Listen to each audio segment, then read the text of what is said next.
From being one of the most iconic and profitable children's franchises in the world to becoming an irrelevant, failed cash grab, Thomas the Tank Engine has been on a runaway journey downhill, accelerating faster and faster.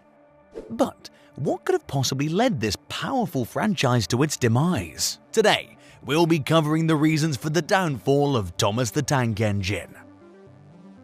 Reason number 1. Lack of availability and marketing. In 2012, Mattel took control of the Thomas franchise and initiated a show reboot. This overhaul introduced a new production team, narrator, and animators, significantly improving the show by reintroducing classical elements from the classic series.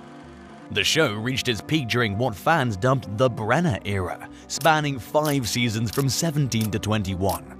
Despite the high quality of the episodes, a significant issue arose. There was limited accessibility.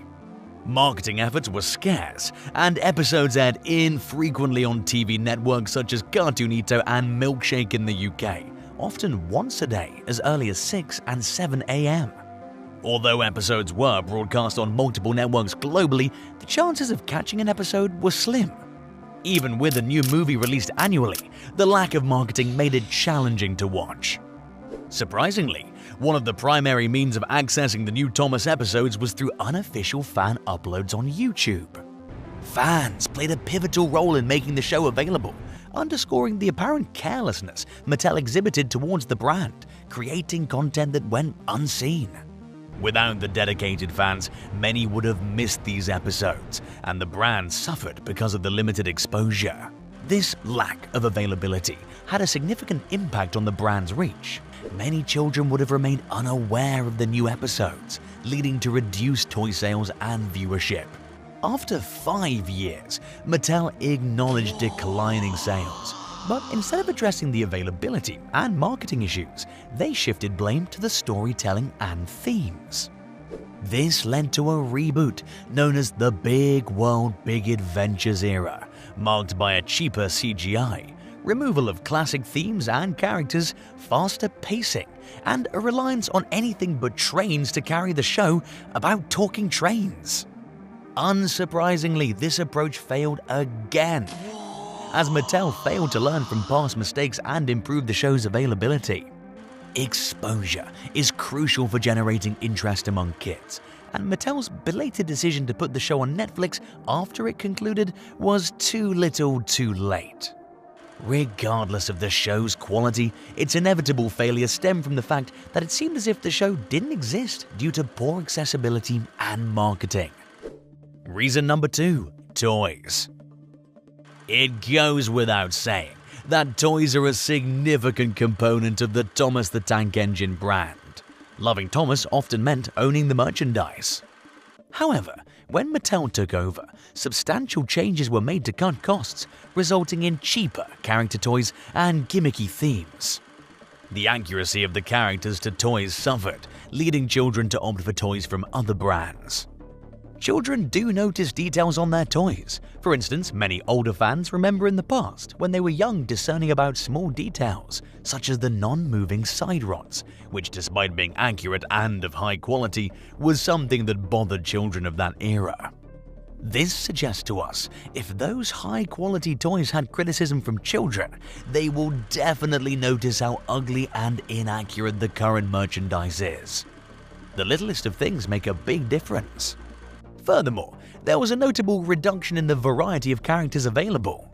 In the past, shelves were filled with diverse Thomas characters, including some more obscure ones, creating an impression of a vast collection.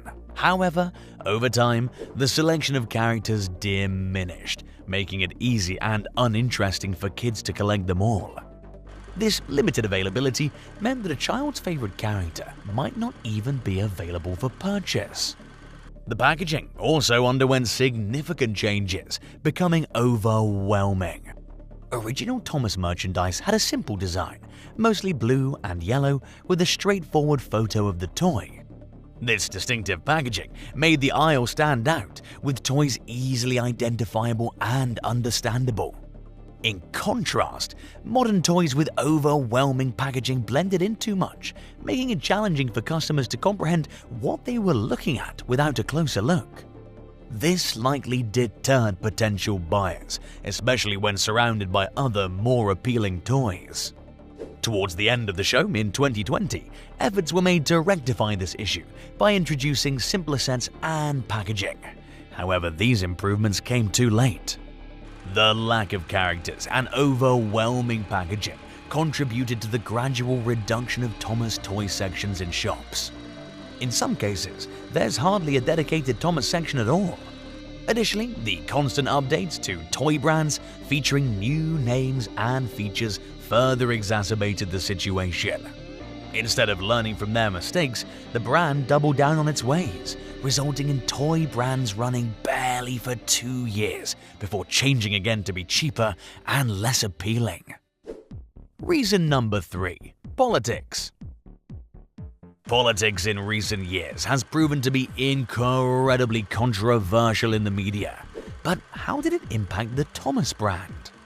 Well, after the Brenner era was deemed a failure, the big world, big adventure era took a new direction, focusing on other countries, messages, and diversity within the main cast of characters. This shift seemed clearly aimed at garnering attention from news outlets for big, fancy headlines. While diversity in TV shows is absolutely fantastic, offering children valuable messages and lessons, for Thomas it sadly didn't work. It pushed the franchise to cover themes it simply can't explore or explain in a way that it should. The Thomas franchise revolves around talking trains and uniquely focuses on problems and challenges trains face. The entire show has featured talking trains reacting and understanding train-related issues, a concept exclusive to the show. The new diverse storylines introduced in the big world, big adventure era don't necessitate trains and could easily be included by any other children's TV shows instead. Thomas exploring the cultures of other countries, like pandas and coconuts, feels entirely disconnected from the show's original themes. This diversion shifts the spotlight away from trains and onto cultural gimmicks exploited for toys and marketing. Children interested in buying a monkey would just buy a monkey, not a Thomas train set. Thomas sets are bought by kids who buy it for the sake of it being trains. That's what made it unique to buy in the first place. Another issue caused by politics is adding diversity into the main cast of characters.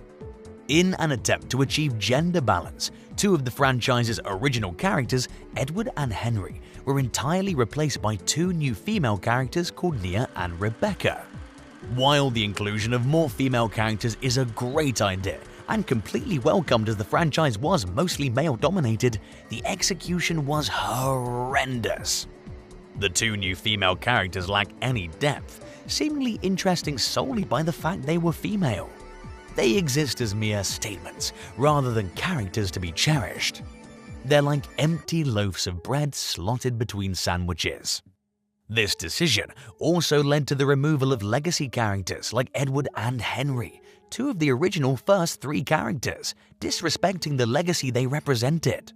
A more tasteful approach would have been to introduce female characters to work alongside the existing cast, rather than replacing cherished characters, making the existence of these new characters come off as rather spiteful. Furthermore, none of the already established female characters and diverse characters in the show were promoted to larger roles, contradicting the promotion of diversity that the show claimed to push. These attempts at diversity come off as lazy and stereotypical, inadvertently insulting the very groups they aim to portray and include.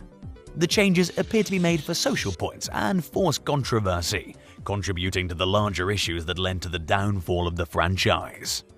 Also highlighting the priorities of Mattel and their lack of care of the brand. To sum it all up, the main reasons for the show's decline are not learning from mistakes and doubling down on problems, blaming and changing a show that was perfectly fine, failing due to a lack of exposure, then rebooting it without addressing the underlying issues. There's a failure to take responsibility for their lack of effort and poor marketing skills. Mattel's approach seems like pure insanity, doing the same thing repeatedly and expecting different results. They double down on bad merchandising. If toys don't sell well, they make them cheaper, leading to even worse quality and declining sales. The show also suffers from promoting ideologies and messages that don't fit in a show about trains, impacting storytelling, characters, and themes. This results in the loss of elements that made Thomas so unique in the first place.